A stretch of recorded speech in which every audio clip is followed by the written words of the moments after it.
Guys, এটা হচ্ছে ছোটর হ্যান্ড ফিটিংয়ের পায়রা। চলো, তোমার কাছে থাকে সবসময় পায়রাটা, তাই তো?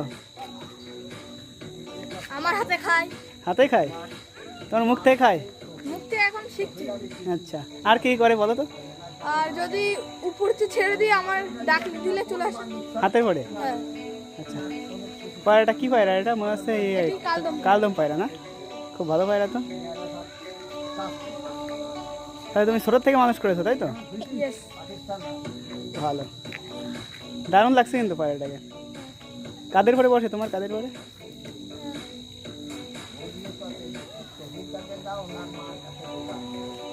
ভালো, খুব ভালো মানুষ করেছো তুমি, শিক্ষা দিয়েছো। তুমি যদি তুমি তো বাইক চালাতে পারো না, যদি সাইকেলে করে নিতে তাহলে ভালো হতো।